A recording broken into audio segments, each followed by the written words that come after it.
on this edition of Lifeguard. 4110, can you jump on a boat and head out there? I'm coming from the bay. Immediately I heard somebody indicating they needed help. They needed help now. It's an emergency. Cardiac arrest, approximately 10 minutes. And 911 call at Emerald Cove. I see a person on the face 15, 20 feet up the cliff, which right away, I've got a situation.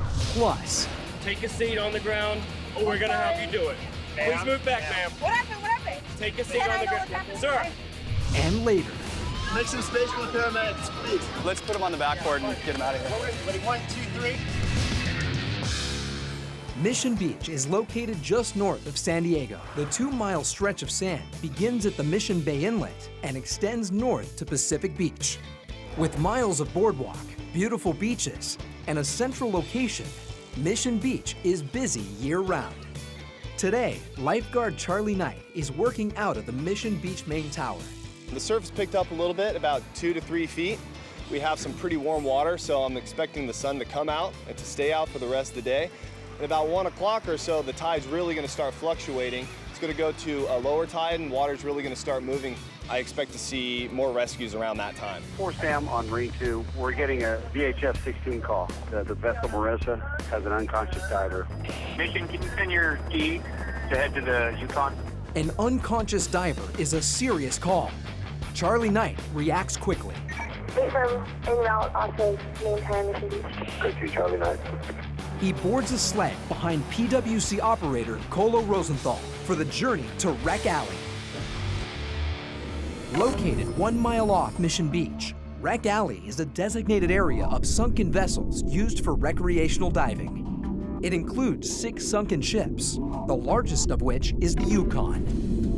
The Yukon is a Canadian destroyer that was decommissioned, many years ago now. They've cut holes out of this vessel so people can kind of penetrate a little bit easier. There's plenty of ambient light, so it's a very rewarding dive. And then there's also areas that can be a little more challenging. Today, the dive boat Marissa is anchored above the Yukon. Dive partners Mitchell Fromang and Steve Blumenthal were just finishing their first dive when they noticed a fellow diver in distress. My dive partner and me were first in the water, and we were first back on the boat. And then we heard somebody on the side of the boat calling. And immediately I heard somebody indicating they needed help. They needed help now. It was an emergency. He was obviously having problems. 4110, can you jump on a boat and head out there? I'm coming from the bay. Lifeguard Sergeant Troy Keach also hears the call. I'm out in one of our big fire boats, which can do almost anything and has all the rescue gear. Keach will be the incident commander. His first move? Radioing dispatch for additional resources. Rescue 6, respond. Lifeguard Sergeant John Vipon was piloting Rescue 6 as it left headquarters Code 3. It's important to get there fast because it's an emergency. Often there's a life at stake. 3 minutes into the call, lifeguards have a PWC, Rescue 6, and Troy Keach's well-equipped fire rescue boat all heading to the scene. Meanwhile, back on the Marissa, The dive master and the skipper got her gear off, got her wetsuit pulled down. He couldn't find pulse. And we proceeded to do CPR. Had to roll her on her side several times to clear. Lifeguards were out there within minutes. Set 2 is on scene. We have 2 lifeguards responding. So I got on scene, and it was a 56-year-old female. She was in cardiac arrest. I told Colo, the operator of the PWC, to get a dive profile, and then I went ahead and got onto the boat and continued CPR. Charlie is an 8-year veteran lifeguard stationed in his hometown of San Diego. When I was 7 years old, I actually nearly drowned in Ensenada, Mexico. Got sucked out into a big rip current in the channel, and before I knew it, I was going to the ocean pretty quick. And my dad came out and rescued me. And from that day forward, I knew that I wanted to save lives one way or another. Charlie Knight took his passion and became a paramedic. Day in and day out, he was involved in saving lives. But something was missing. I didn't find it to be as gratifying because you didn't know what was going to happen to that patient. You sent them to the hospital, and you didn't know the final outcome usually. Put him on some O2. Charlie Knight's an amazing lifeguard. Hey, change it to a non-rebreather now. He's able to combine his passion with his job.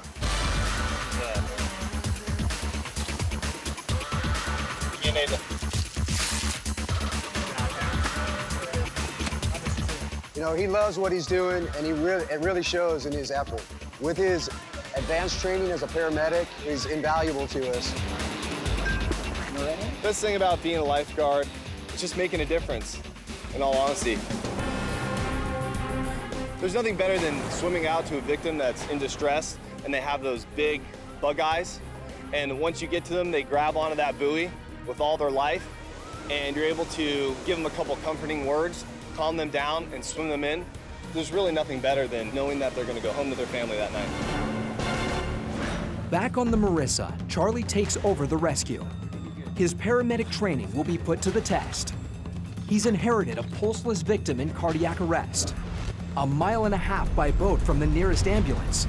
This rescue will not be easy. 3 miles north of Wreck Alley sits La Jolla, California. Known as the jewel of San Diego, La Jolla features luxury homes and upscale shopping. But the real gem in La Jolla is where the Pacific Ocean meets the rocky shore. Today, San Diego is experiencing temperatures in the low 90s, which is driving the public west to the cool air and refreshing waters of La Jolla Cove.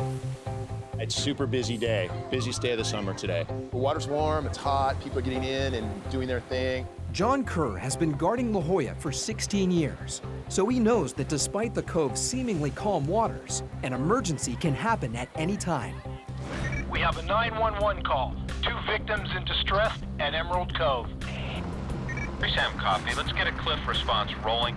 I'll update all units when I get on scene. John Kerr quickly grabs his rescue board and starts paddling. 1 mile to the south, lifeguards Jim Lockwood and Lance Mendoza react to the call. Rescue West copies. Responding code 3. The reason we go code 3 in that area because it's so heavily populated with snorkelers, kayakers, swimmers. We can't just stealth over there without lights and sirens. It just lets everyone around you know that you're responding to emergency, so don't cross our path.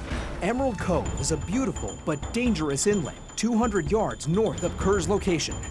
The rocky pocket beach is surrounded on 3 sides by 100-foot cliffs, with water being the only way in or out. So I paddled over there on the rescue board and I see 2 victims in the cove. One 15, 20 feet up the face of the cliff, which many have tried to scale, but no one's ever made it. So right away, I've got a situation. Kerr discovers that the 2 victims are sisters. One is safely on the rocky beach, but the other is stuck in a dangerous spot. One of the most dangerous things is, of course, her falling, her getting nervous, her getting fatigued and falling. It's a warm, sunny day in La Jolla, California, and lifeguards are responding to an urgent call of 2 young women stuck in Emerald Cove. Lifeguard John Kerr is first on scene. I see a person on the face, 15, 20 feet up the cliff. So right away, I've got a situation. Rescue West arrives within 2 minutes. I could only go into about 20 feet offshore before we're gonna hit the bottom. It's all reef bottom there. Lifeguard Lance Mendoza paddles into the cove to back up Kerr. He finds one victim safe on the beach, but the other is in grave danger. Because of the lack of rainfall, the steep, rocky cliff face is prone to landslides, which could send rocks tumbling down on the victim. She's right in that crevice, you see her? Okay. Kerr continues to keep the victim calm, while lifeguard AJ Vila makes his descent. See her? She's right in that crevice. Spectators have begun to gather on the surrounding cliff tops, including the girl's concerned father. Vila must be incredibly careful. One misstep can cause a rain of rocks. Even the rescuer's rope brushing on the dry earth sends loose dirt down the cliff face. IC dispatch update, rescuers at the victim. She was a 15-year-old girl. She was pretty scared. The first order of business is getting a helmet on the victim's head to protect her from falling rocks and debris. Rescuer to ops, victim secure, ready to lower. Ops copies, lowering slowly.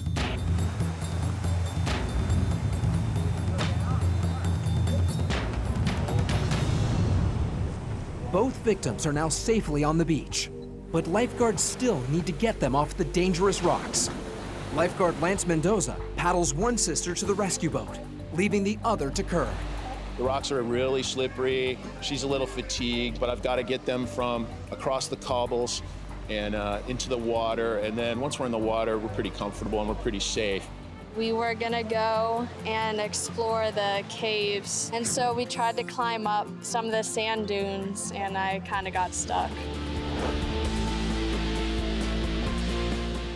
3 miles south on the dive boat Marissa, lifeguard Charlie Knight is trying to revive a pulseless diver. Approximately 4 minutes into the cardiac arrest, the rescue boat pulled up. Our next step was to get the patient transferred to Rescue 6 so we could get her en route back to the ambulance and paramedics. Rescue 6 heads Code 3 back to headquarters. This is my first time ever doing CPR on a boat. We have the wakes, and we have the swells, and we have the wind. Trying to maintain your position while you're trying to do effective CPR is very, very challenging. Charlie Knight continues CPR on the victim. She still has no pulse. He's in rough seas and time is against him. After several minutes, his hard work pays off. About midway through the transportation over to the dock, we did get a shockable rhythm, and we were able to shock her once with the AED. AED is an acronym for Automated External Defibrillator. The device is attached to the victim's chest and monitors the heart, administering a shock at the most effective time. Back at Lifeguard headquarters, San Diego paramedics are on scene minutes before Rescue 6 arrives with the patient. The journey from the Yukon to Lifeguard headquarters has taken 5 minutes. Lifeguard Knight continues to administer CPR as Sergeant John Vipon quickly docks the boat for the turnover to awaiting paramedics.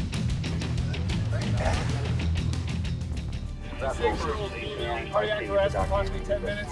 CPR was started right away. And we shocked 1 time.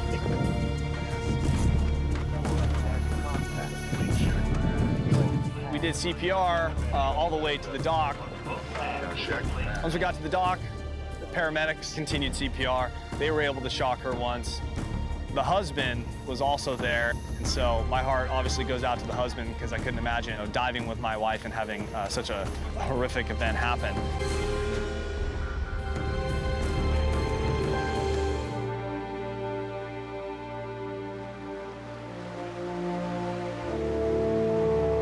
This is Huntington Beach, California.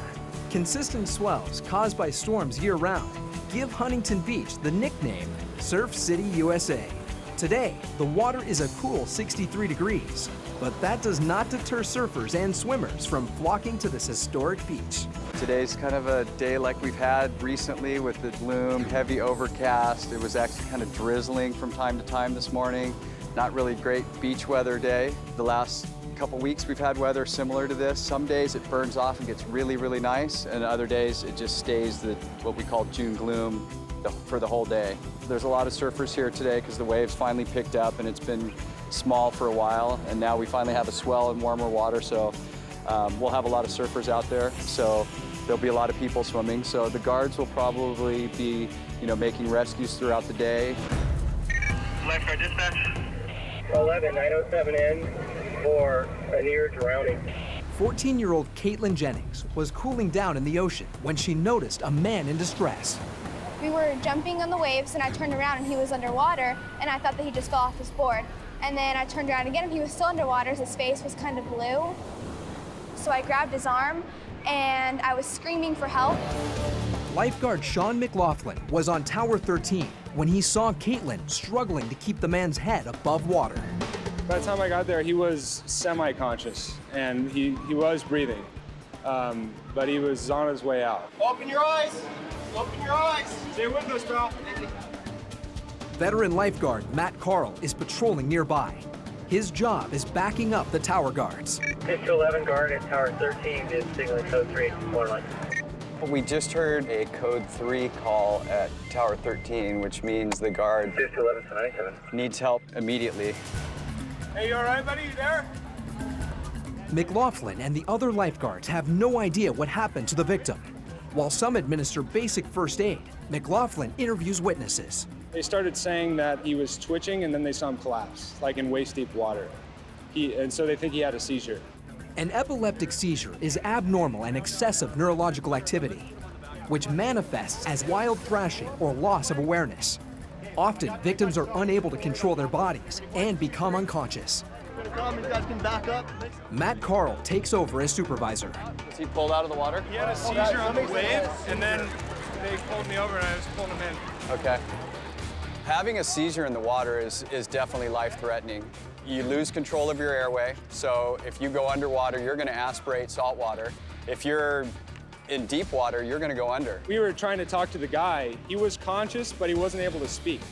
Do you have a seizure? Lifeguards have another problem, transferring the victim to a higher level of care. The medics have arrived, but are 200 yards away at the edge of the beach. We don't know if he went down and hit his head, which may have caused his seizure. So we take all the precautions to make sure that we stabilize him, put a cervical collar around his neck. Vibrate's still breathing? Still breathing. Okay, good. They're not able to drive out in the sand. The fire trucks, the ambulance, they pretty much have to stage in the parking lot or on the bike path here. More responsive than he has been. Brock, you and Chris have the airway stuff? Okay. When we were trying to talk to the guy, he was conscious, but he wasn't able to speak. So at that point, it's just maintaining life support. All right, straight to the truck up on the mountain up there. Watch out! Clear path! Clear path! The entire time, from the time the call started until he was in our truck, he was unresponsive and barely conscious. But as we were driving him back, he kind of came out of his seizure. And by the time we got him back to the paramedics, he was breathing normally, had full movement. So we were then able to rule out a cervical injury. And hopefully it'll be a good outcome for him.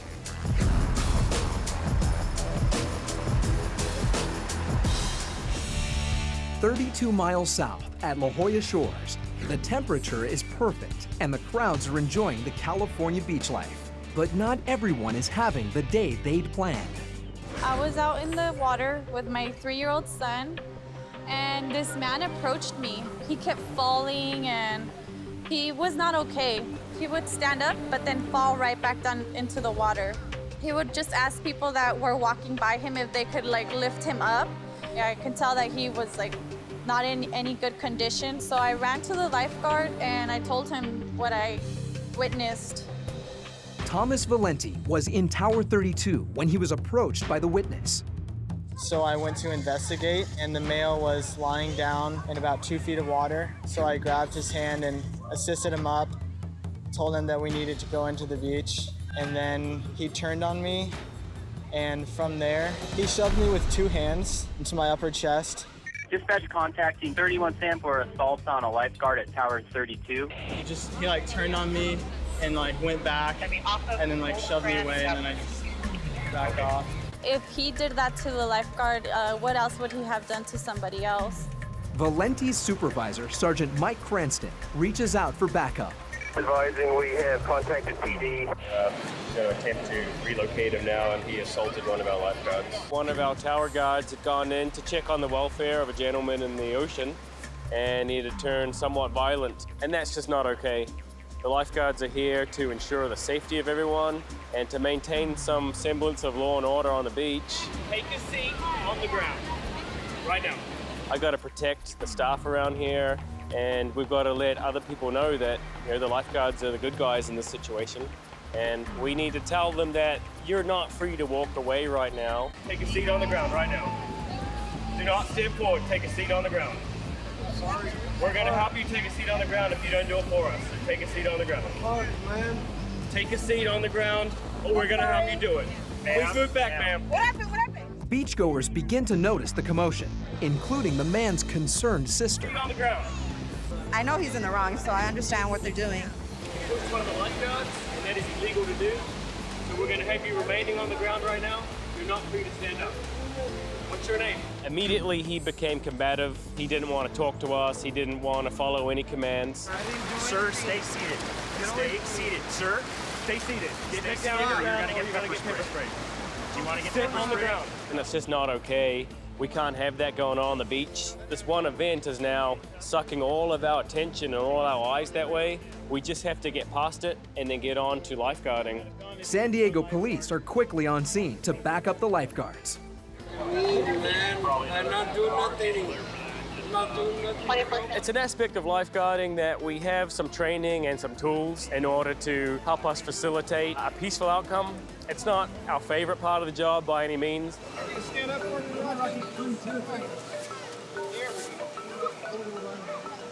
Luckily, we don't have to do it all that often, but it had a good outcome today, and no one was injured, and everybody gets to go home.